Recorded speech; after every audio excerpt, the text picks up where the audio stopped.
안녕하세요. 다시 돌아온 산돌입니다. 오늘은 국내외에서 모두 큰 인기를 누리고 있고 현 세대 K-팝의 대표 아이돌 그룹으로 평가받고 있는 BTS를 소개할까 합니다.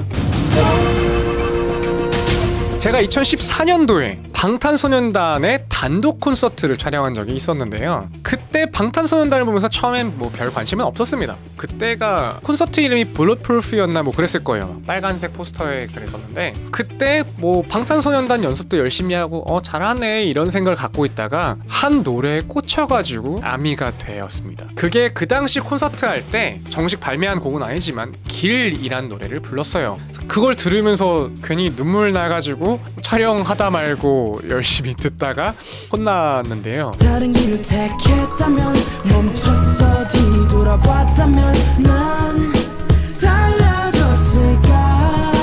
그때 이후로 살짝 아미가 되어가지고 많은 사람들한테 나 방탄소년단 너무 좋아, 나 방탄소년단 사랑해, 난 여자 걸그룹보다 방탄소년단이 너무 좋아 라고 얘기를 했던 기억이 있습니다. 그때가 해외에서 인기 끌 때가 아니었었는데 사람들이 저를 되게 이상하게 봤었어요. 그래서 방탄소년단이 누구냐? 2013년도에 빅히트 엔터테인먼트에서 7인조 그룹으로 데뷔시킨 아이돌 그룹이죠. 그들의 멤버는 진, 슈가, 제이홉, RM, 지민, 뷔, 정국이 있는데요. 이 방탄소년단이라는 그룹명이 10대들이 살아가면서 겪는 힘든 일, 편견과 억압을 우리가 막아내겠다라는 뜻으로 만들었다고 합니다. 그리고 방탄소년단은 걸어다니는 대기업이라고도 불리기도 하죠.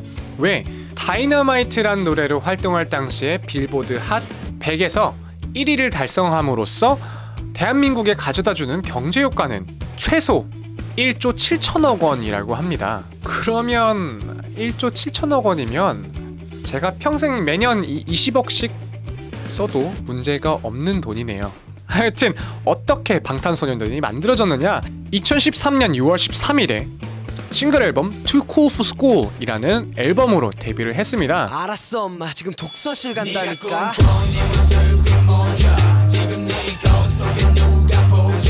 그리고 2015년, 2016년도에 쩔어 불타오르네.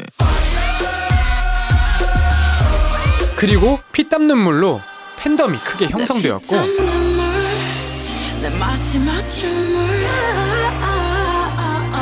2017년 봄날 그리고 DNA로 국내 최고 아이돌로 자리를 잡게 됩니다.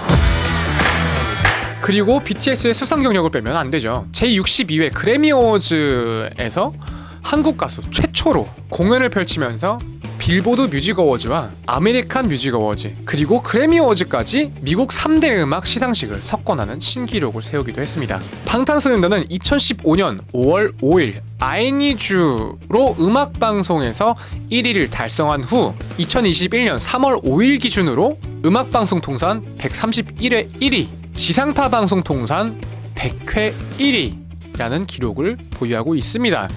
역대 최다 음악방송 1위이자 지상파에서 10주 이상 1위 곡을 5번째로 보유하고 있기도 합니다. 그리고 뮤직뱅크에서 재밌는 일이 벌어졌었죠. 방탄소년단 두 노래가 맞붙어 싸우게 된 겁니다. 그 노래가 다이너마이트와 Life Goes On이었는데 그때 다이너마이트가 이기면서 아미 팬들 사이에서는 방탄소년단 2위 했다라는 짤이 돌기도 했습니다. 그리고 2020년 9월에는 다이너마이트란 노래로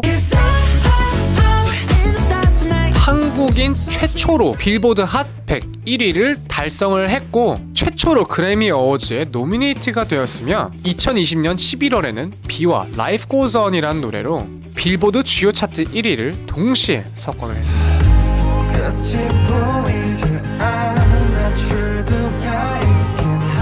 근데 음악만 최다 기록을 보유하고 있는 건 아니죠. 유튜브 같은 경우에서도 2020년도에 최다 조회수 1위를 보유하고 있습니다. 그게 49억 6,500만 뷰라고 합니다. 49억 번을 본다는 거는 정말 저희 채널도 49억 뷰가 찍혔으면 좋겠네요. 그리고 현재 뮤직비디오의 조회수를 전부 다 합치면 100억 뷰가 넘는다고 해요. 높은 조회수를 기록하고 있는 노래들을 꼽자면 DNA는 12억, 작은 것들을 위한 시는 11억 8천, 다이너마이트 9억, 그리고 페이크 러브는 8억의 조회수를 보유하고 있습니다. 영상 하나에 10억 이상의 조회수를 갖고 있는 거는 무슨 기분일까요? 살면서 한 번만 1억이 넘었으면 좋겠습니다.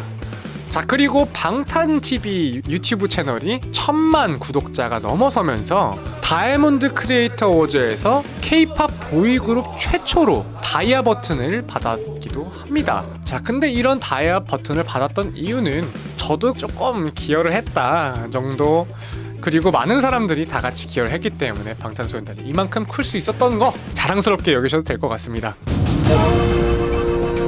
그리고 이제 재밌는 얘기를 몇 가지를 하자면, 방탄소년단이라는 이름이 처음 데뷔했을 때 좀 부끄러웠다고 해요. 그래서 헬스장 같은 데에서 야, 너희들 데뷔한다 그러지 않았어? 뭐 이름이 뭐라고? 라고 하면 아직 고민 중이다, 아직 데뷔 준비 중이다 라고 대답을 했다고 해요. 처음에는 우스꽝스럽게 들렸을지도 모르겠지만 지금은 월클 방탄소년단 아니겠습니까? 그리고 해외에 유명 인사들이 BTS를 좋아하는 사람들이 되게 많죠. 예를 들어서 존 시네 같은 경우에는 트위터에서 많이 BTS를 언급하기도 하고, 방탄소년단의 공식 인스타 계정에서는 카디비, 켈라니, 페럴 윌리엄스, 아리아나 그란데, 숀 멘데스, DJ 칼리드, 그리고 블랙, 그리고 더 체인스모커스까지 팔로우를 하고 있다고 합니다. 그런 분들이 인스타그램 팔로우하면 무슨 기분일까요? 나도 팔로우 하나만 있었으면. Please. 팔로우하는 것도 큰 이슈지만 최근에 방탄소년단의 소속사 하이브가 팝스타 저스틴 비버와 아리아나 그란데가 소속되어 있는 회사를 인수하면서 한 식구가 됐다고 하죠. 와, 이 정도면 월클 인정 수준을 넘어선 것 같아요. BTS 자체가 대기업인데 걸어다니는 대기업을 소유하고 있는 또 다른 대기업이 생긴 겁니다. 그리고 방탄소년단의 그룹명에 재미있는 조크 드립이 팬들 사이에서 돌았는데요. 그게 방시혁이 탄생시킨 소년들이라고 방탄소년단이라고 부른다고 장난을 치기도 했죠. 유퀴즈 언더블럭이라는 프로그램에서 방탄소년단이 나왔을 때 아미분들, 우리 방탄소년단 팬분들이 유퀴즈 언더블럭의 중간 광고를 샀다고 합니다. 왜? 방탄소년단 더 보려고. 정말 대단한 것 같아요. 그리고 마지막으로 방탄소년단의 취미를 몇 가지를 얘기해볼까 하는데요. 먼저 랩몬스터 같은 경우에는 피규어 모으는 게 취미고 따릉이를 타는 게 취미라고 합니다. 정국은 그림 그리고 영상 작업을 하는 게 취미라고 하는데 그림을 정말 잘 그려요. 그리고 비는 사진 찍는 것과 쇼핑하는 것을 좋아한다고 하는데, 비 사진 찍는 것을 보면 정말 대단합니다. 정말 사진작가가 찍었다고 생각할 정도로 실력이 뛰어나요. 저도 한때 사진을 정말 좋아해서 찍으러 다녔는데 저런 느낌이 나오지 않았는데 어떻게 찍는 건지 흑심 조금 포함해가지고 비한테 배우고 싶습니다. 그리고 지민도 사진 찍기가 취미라고 하는데 폴라로이드로 멤버들을 찍어서 추억을 남기는 걸 좋아한다고 해요. 그래서 생겨났던 별명이 추억다람쥐입니다. 그리고 슈가는 농구를 정말 잘하는 것으로 알려져 있고, 그리고 제이홉은 테니스를 잘 치고 실제로 방탄소년단에 가입을 안 했으면 테니스 쪽으로 갔을 거라는 얘기도 있어요. 마지막으로 진입니다. 진을 마지막으로 남겨둔 이유가 있어요. 왜냐면 일단 먼저 진은 요리를 잘합니다. 요리를 잘하고 먹는 것도 좋아해서 이찐이라는 별명을 가지고 있습니다. 근데 그 외에도 정말 특별한 취미가 하나 있죠. 그게 바로 게임인데요. 매라고 현재 논란이 됐던 그 게임인데, 그 메이플 스토리라는 게임을 정말 좋아한다고 합니다. 12살 때부터 이 게임을 시작했는데 자기도 솔직히 이때까지 할 줄 몰랐는데 계속 하게 됐다고 해요. 근데 이 메이플의 사랑이 얼만큼 뛰어나냐면 한 방송에서 이런 말도 한 적이 있어요. 자기 멤버들이 메이플을 시작하면 자기는 억대를 쏴줄 자신이 있다라고도 말을 했습니다. 너희들이 게임 시작한다면 언제든지 몇 억씩 지원을 해줄 수가 있어. 몇 억씩 지원을 해줄 수가 있어. 그리고 또 다른 라이브 방송에서 지민이 진의 메이플에 쏜 금액에 대해서 언급을 하자 진이 당황한 적이 있죠. 이렇게 많은 매력을 갖고 있는 방탄소년단, 굳이 설명을 안 해도 빠져들 수밖에 없는 이 방탄소년단이죠.